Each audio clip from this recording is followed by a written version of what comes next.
Quý hôm nay có nhiều hình đẹp quá. Bạn Quý định ghép hình gì cho các bạn xem nào? Bây giờ các bạn thấy nhìn một tí. Bạn Quý có nhiều hình quá. Hình gì nhỉ? Hình con mèo, hình con bướm, máy bay, chó gâu, gấu trúc, hình con hổ nữa kìa. Nhưng mà không, bây giờ bạn Quý chỉ ghép 2 hình thôi. Đó là hình gì? Bạn Quý đang ghép hình gì đấy? Hình con bướm à? Hình con bướm nha. Dẹp hết các hình kia sang bên cạnh để cho các bạn nhìn nào. Ở đây nha, có hình mẫu. Bạn nào mà chưa ghép bao giờ thì có thể ghép theo hình mẫu nha. Còn bạn Quý bây giờ bạn Quý 4 tuổi rồi thì không cần hình mẫu nữa. Bạn Quý sinh năm 2014 các bạn ạ. Được 2 miếng ghép luôn. Sinh sau bạn Quốc. Bạn Quốc sinh tháng mấy? Bạn Quốc sinh tháng 1. Còn bạn Xuân Phú Quý sinh tháng mấy? Sinh tháng 2. Các bạn nhìn bạn Quý ghép nha. Ban đầu chưa biết thì các bạn phải quan sát cẩn thận. Bạn Quý rất là yêu thích ông già Noel nên bây giờ bạn ấy vẫn đội chiếc mũ ông già Noel đấy bạn ạ. Bạn Quý chỉ ghép một loáng là xong.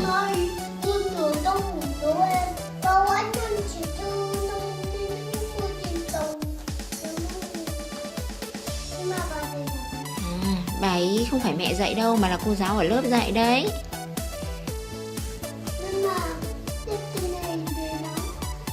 Dễ lắm mà. Đây nha, cho các bạn gần cho các bạn xem nha. Đây. Hình ghép của bạn Quý có mấy miếng ghép? 9. Ôi, 9 miếng ghép à? 9 miếng ghép là dành cho các bạn từ 3 đến 5 tuổi đấy các bạn ạ. Các bạn có thể bảo bố mẹ mua cho bộ ghép hình nhá. Bây giờ bạn Quý quen hơn thì sẽ chuyển sang 12 miếng ghép hoặc 16 hoặc 20 miếng ghép. Đúng rồi. Bạn nào chưa quen thì chỉ ghép 9 miếng ghép đơn giản thôi nhá. Tập chơi ghép hình cho phát triển trí thông minh. Xem ít điện thoại và ít tivi thôi, không là bị cận mắt đấy. Bạn đó chưa trên này 3 tuổi đâu. Đúng rồi. Bạn gấu nhà bạn Quý nha, chưa sinh nhật 3 tuổi đã phải đeo kính rồi, buồn lắm. Bạn gấu nhà bác Uyên. Bạn nào xem video bé trai 3 tuổi đu xà mà xem. Bạn gấu chưa sinh nhật 3 tuổi đâu mà đã đeo kính rồi. Gọi là đúng rồi. Đeo kính mà chán lắm. Bạn Quý đã xong rồi à? Một loáng cái đã xong. Đặt cho cái dơ ra cho bạn xem. Mẹ nó cho tao 12 miếng. Đúng rồi, dơ hình mẫu để các bạn kiểm tra xem đúng chưa nào. Wow, đẹp quá, hoan hô bạn Quý. Đúng rồi, chúng ta nếu mà chúng ta có thời gian rảnh thì chúng ta tập ghép hình, không xem nhiều điện thoại và xem nhiều máy tính nữa nha. Xong hình con bướm, bây giờ đến hình máy bay. Máy bay không phải chỉ hơi khó thôi à? Hơi khó thì bạn Quý có ghép được không? Đó. Vậy bạn Quý ghép đi.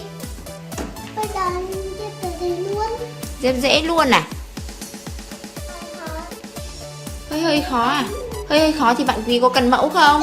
Hơi khó. Bạn Quý có cần mẫu không? Không cần mẫu. Vậy là bạn Quý tự ghép được.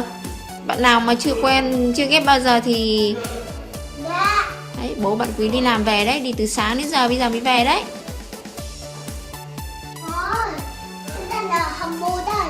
Đang ở phòng bố đây. Con đang ghép hình cho các bạn xem. Này, bạn Quý ghép hình video này. Xin chào. Bây giờ bạn Quý ghép hình máy bay nhá.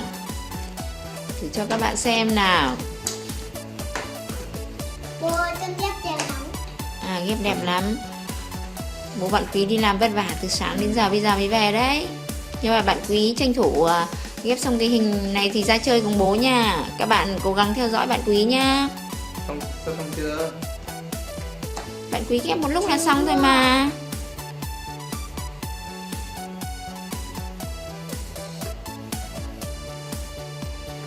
Đây, cho các bạn nhìn nhá, xem bạn Quý có bị nhầm không. Các bạn cố gắng quan sát nha. Nếu mà phát hiện ra nhầm là phải tháo chuyển hình ngay. Trò chơi ghép hình này phát triển trí thông minh, nên các bạn cố gắng bảo bố mẹ mua cho một bộ.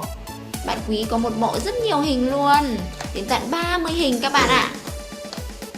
Cho mẹ mua cho 12. Đúng rồi, và bạn Quý quen tất cả các hình, mẹ sẽ mua cho bạn Quý nhiều miếng ghép hơn, dành cho trẻ 5 đến 6 tuổi. Mà con quen hơn rồi. Quen hơn chưa? Rồi. Nào, xong chưa nào? À, sắp xong rồi. Máy bay ghép xong là biết bay diu diu diu diu chở các bạn đi chơi nha, đi siêu thị nha. Đúng chưa? Hoa đô, giỏi quá. Nào, quay ra đây. Điện thoại, quay.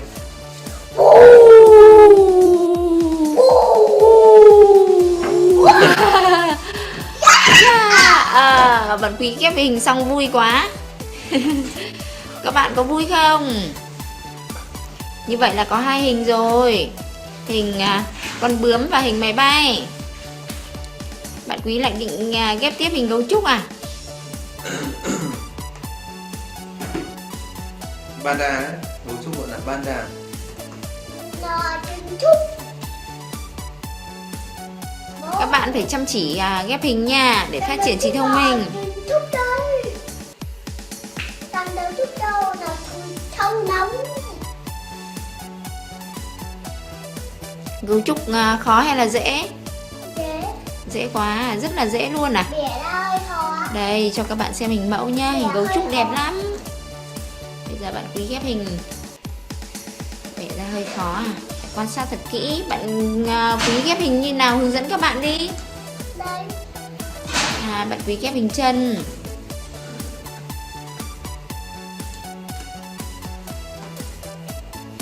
Từ các bạn biết nó bao nhiêu tầng.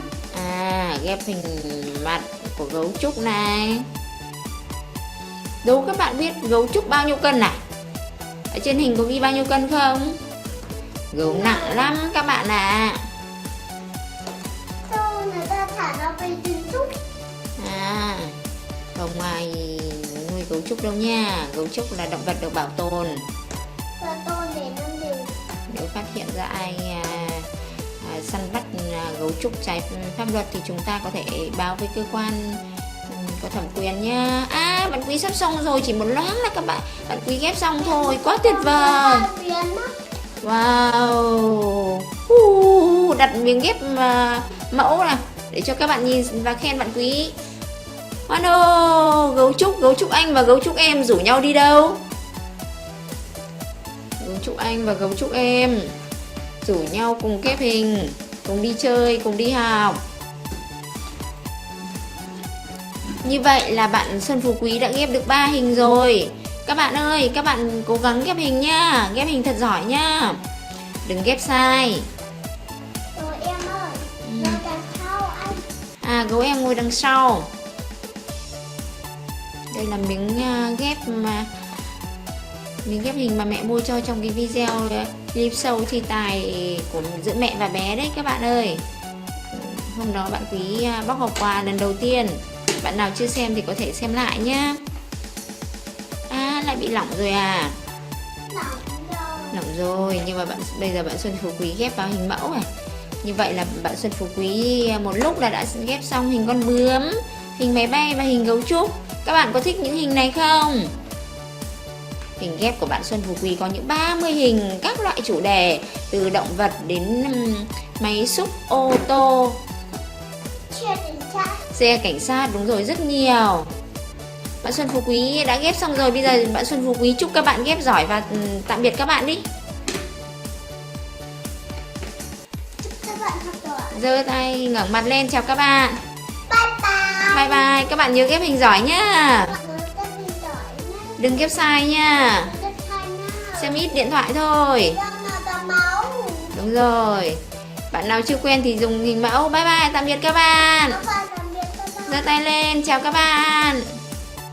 Nhìn mặt các bạn Nhìn mặt con lên. ơi. Con ngửa mặt lên nào. Các bạn nhớ ủng hộ Xuân Phú Quý nha. Các bạn nào